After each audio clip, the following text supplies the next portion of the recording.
causeless cause and the rootless root to which all things come from. There are many names that people give this one God all over the world. But we call him by the name that our ancient forefathers called him by, and that is Allah, because we believe and accept that he is the all in all.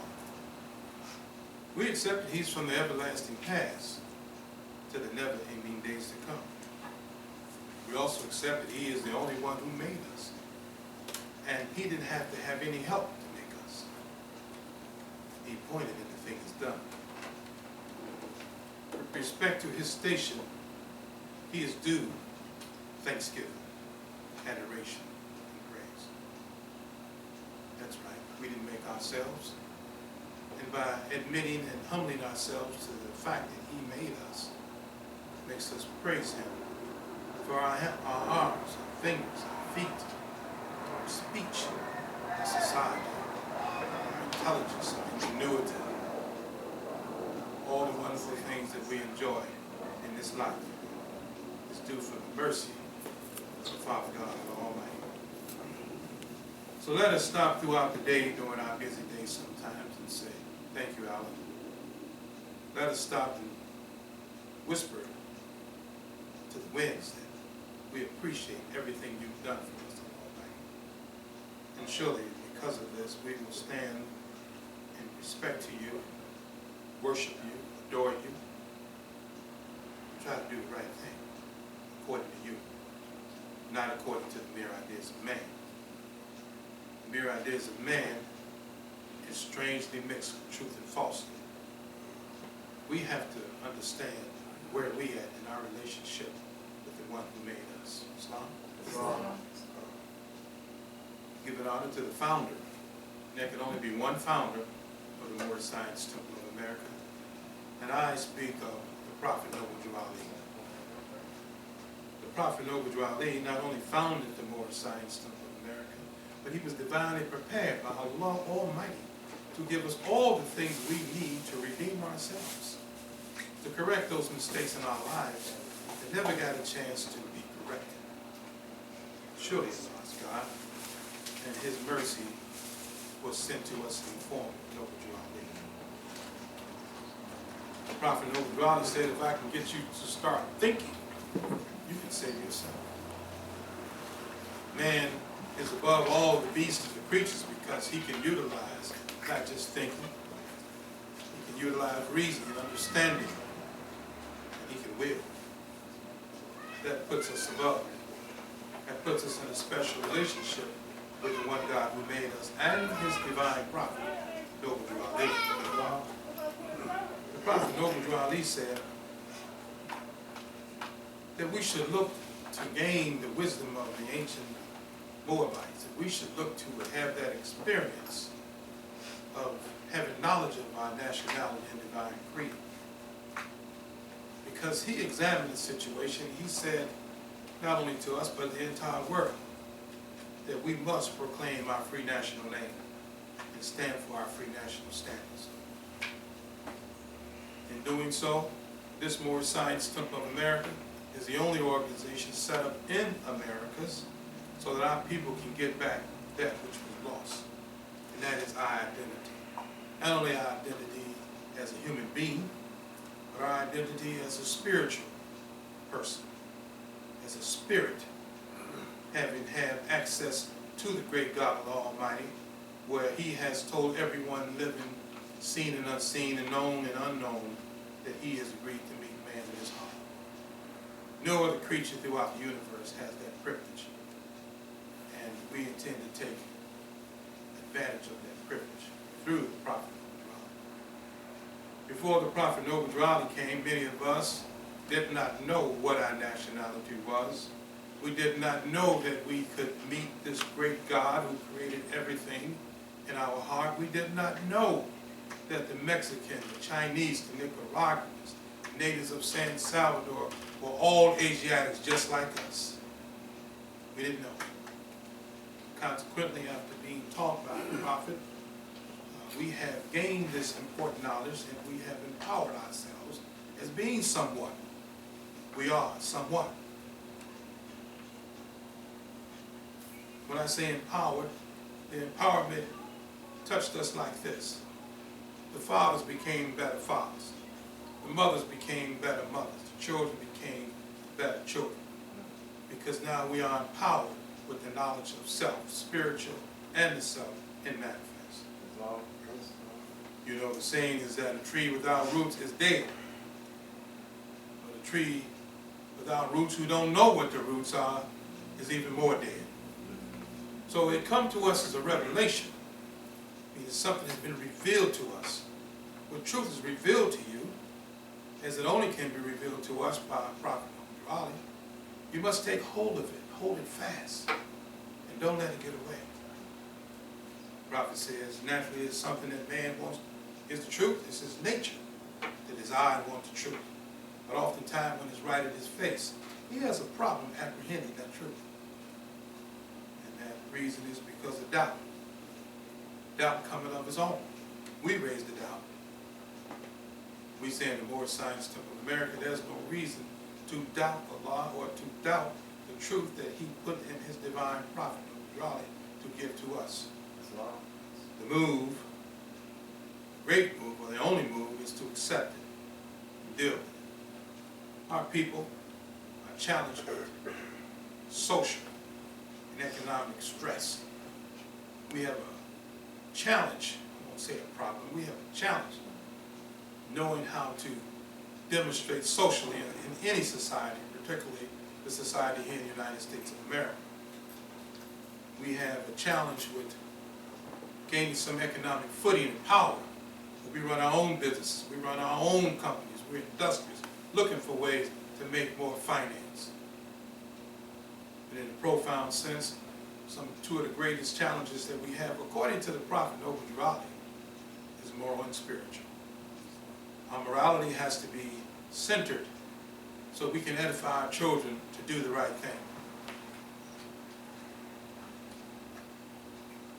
Our spiritual awareness should come to being for us, should come into a revelation for us, because now we know that by accepting the Prophet Noble, we accept that there's something divine in us as well. By accepting his teachings, we're saying that Allah Almighty has not forgotten us. Here's the picture. Plain and simple. Many of us know that many of our ancestors were held as captives. And we were in a diabolical system called chattel slavery. Yeah, we were. Let's say it was over 100 years. Let's not go to 200. Let's say 100 at least. That's a century. But let's go further and say 200 years. Some of the things we experience as a people, we see now looked at in movies, we read manuscripts, we read history books. And some of the atrocities that came with being in slavery are unspeakable. What another man would do to another man or woman.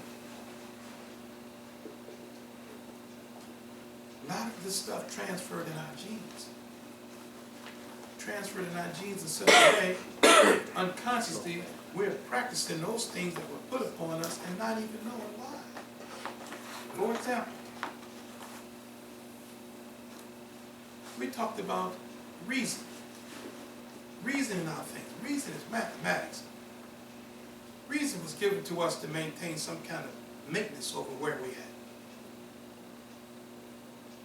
Without reason, you can't make a justified decision.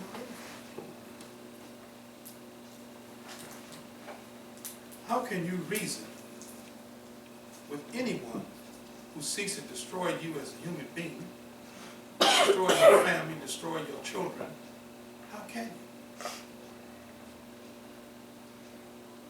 You cannot. What they forgot that was coming their way was almost like being blindsided.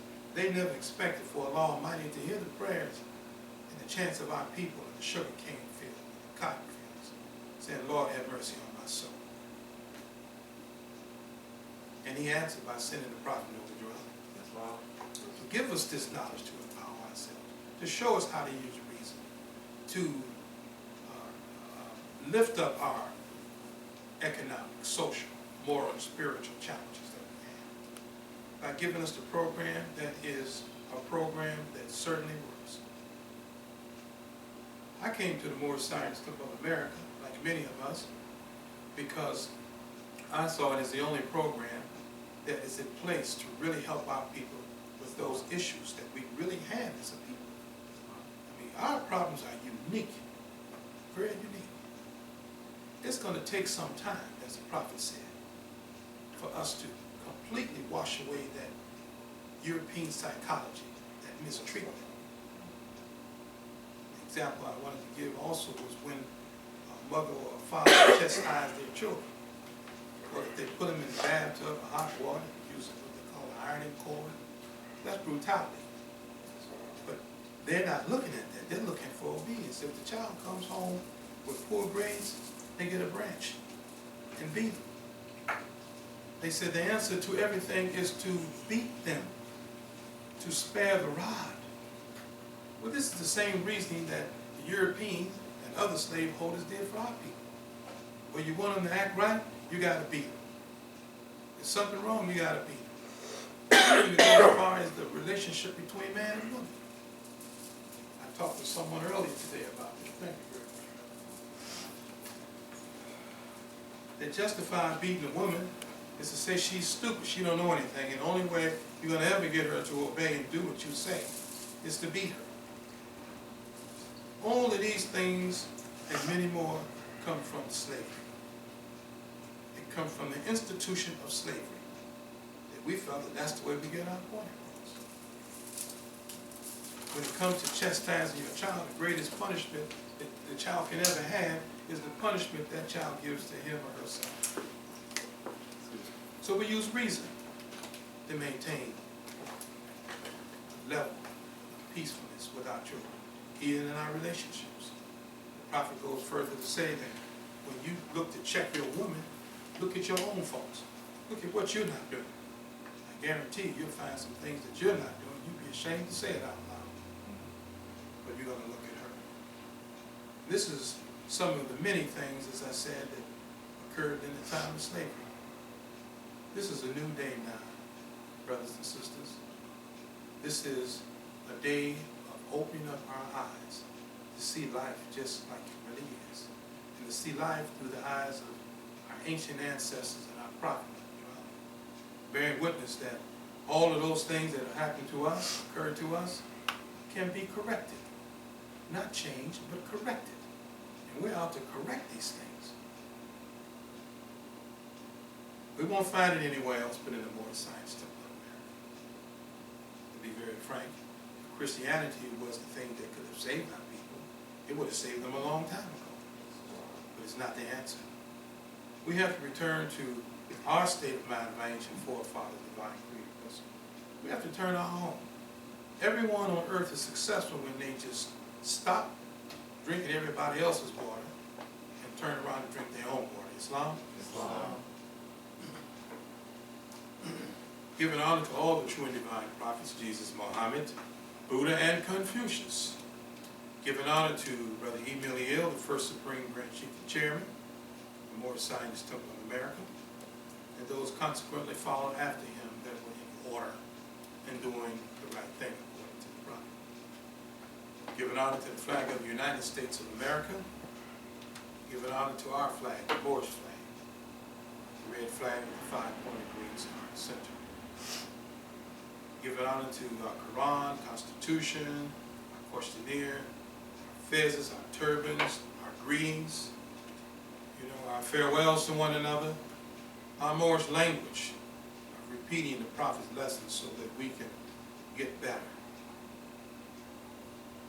Giving honor to those members of the Moorish Science Temple of America who gave their life, their money, their time, their dedication to this organization, and have now passed on. Giving honor to memory of them. Some I was fortunate to meet in the flesh, and some I never met in the flesh. But I hear about their great deeds and their sacrifice that they made. When you start on this road here that the prophet has already cut for us to walk on, also with his footprints clearly cut, there's no turning back, because you know too much now. So rarely you hear someone turning their car but see somewhere to turn back. You know too much now. And you can't be comfortable with yourself or what you know. But here's the thing. Those of us who are here by divine appointment, and you know who you are, you're going to be tested. You're going to go through trials and tribulations manifold. Probably from your family first, who will oppose the truth and not have anything else to replace with it. You're going to say, well, why am I going through all of this? Surely Allah's God. If you say you want to go, you want to be a freedom fighter, you want to help yourself and help your people, well, you're going to be tested. Because Allah is going to say, does she or he really want to go? Let's see. That is when our faith is increased. As the prophet said, you must increase your faith. Surely we must do that. The days of giving excuses is long gone. That's why I couldn't understand the conversation I had earlier this afternoon. The prophet said, let not the harlot tempt me in excess to her delight. How can you let a relationship stop you from doing what Allah told you to do? It's going to always be there. If you're in a relationship that's powerful and strong, and you're steadfast in doing the right thing according to Allah and the prophet, stay the course. If you got another half who's stubborn, give him 2 apples or give her 2 apples instead of 1. Surely when you go on the road of righteousness to better yourself, or empower yourself with this divine truth, great shall be your reward. Though its ways are uneven and so it's rough, but we have decided to try to get the name resolution, many of us. We come to resolve all of that mental slavery and all of that, those marks and all of that razzle-dazzle from being in slavery. We attempted to throw that to the side and come up with real diamonds in the rough. Sister Griffin Zill used to call it the acid test. She used to say that, you know, a lot of times when they wanted to see if gold was gold, they put it in acid. If it's not gold, it's going to do what? It's going to be dissolved. It's going to go away. If it's gold, it's going to come up gold. So Allah the Prophet is saying to us, you have chosen this path, stay the course, great will be your reward, guaranteed you're going to come up gold. Islam? Islam. I give honor to each and every one of you. I reach again in the heart of Islam. Nuebi is what? Chapter 9. Aha, well, he's learning from his daughter. Let's see that verse 1. Jesus attends a feast in Bahar, and here he taught human equality. And you know, before I read this, when I was talking with this sister, we were actually engaged in the lively art of conversation. I thought about this chapter, because I asked her, have you been to Bahar? Have you been to Orissa? Have you been to Jackanoff? No, no, no, no. The fame of Jesus as a teacher spread through all the land, and the people came from near and far to hear his words of truth. At Bahar, on the sacred river of the Brahms, he taught for many days. And a wealthy man of Bahar, made a feast in honor of his guests, and he invited everyone to come. And many came. Among them was thieves, extortioners, courtesans. And Jesus sat with them and taught. But they who followed him were much aggrieved, because he sat with thieves and courtesans. Are they not people too? How can we be in a position to try to prejudge someone by their lifestyle? They may be looking for some kind of help to take themselves from the state of mind that they're in. And people ask for help in many different kind of ways. So being a teacher, or being one who is empowered by someone great like Noble Geraldi, you will know the pulse when you feel it. And maybe it's one word, one sentence that you utter from the Prophet Noble Geraldi that will be most helpful to those individuals. Islam? Islam. What if that was you? Have you ever been in a situation that you was addicted to something? something and couldn't get out of it, no matter how hard you tried, you were so addicted, that's when you need help. You don't call on man, you call on Allah.